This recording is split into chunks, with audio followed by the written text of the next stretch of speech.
in perspective, and I would like you to see that scripture. Are you there with me? The book of 2 Corinthians chapter number 4. 2 Corinthians chapter number 4. On the 20th of October 2002, I was on a long fast.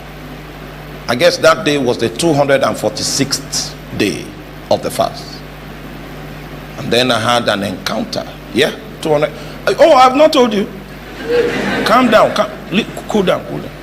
If you want to pray and secure the heart of God, it will take you like 1 year. I've not told you. You know why I know that? Because I have the experience. The authority from whence I speak to give you a timeline is based on my own experience. Your own might be shorter, but I am telling you, at least I have a prescription because I have the experience. People that know prayer, if you study the books of E.M. Bounds, they will teach you that you are not going to milk out the benefit of prayer until you learn how to pray for long. Not just 2 weeks of prayer, not 1 month of prayer. Most of you, the things troubling you are covenants of darkness that are 43 generations old. You think you will use your 3 months of prayer to change anything?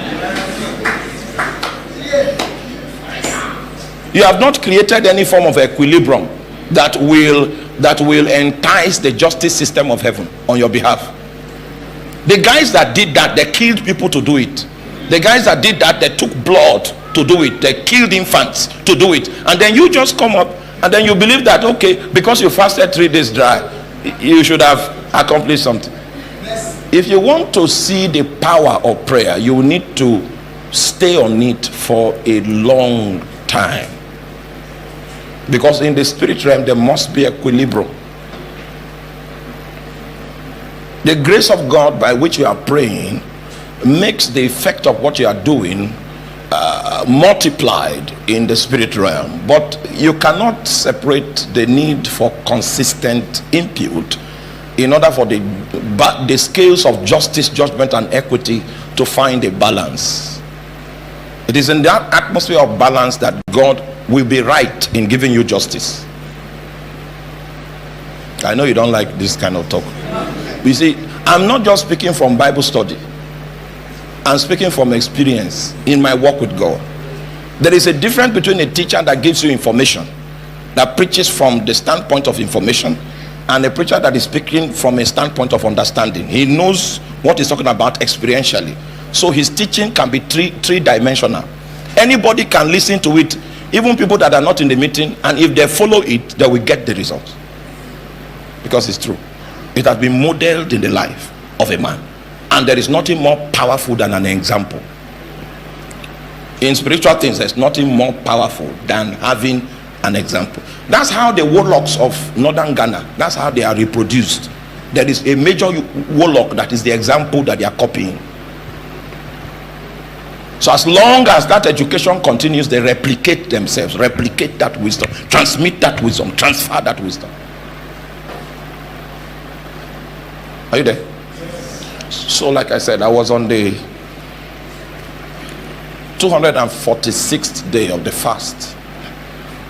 And in the place of prayer, I had an encounter with God, and the light of God shined upon me. It was during my youth service, and I was asking God, okay, after youth service, what next? I hope you know the Bible reveals that it is not given unto man to direct his steps. As wise as you are, you're able to do master's degree in University of Ghana. You don't have the capacity to direct yourself. And the moment you attempt directing yourself, you will enter into the valley of the shadow of death.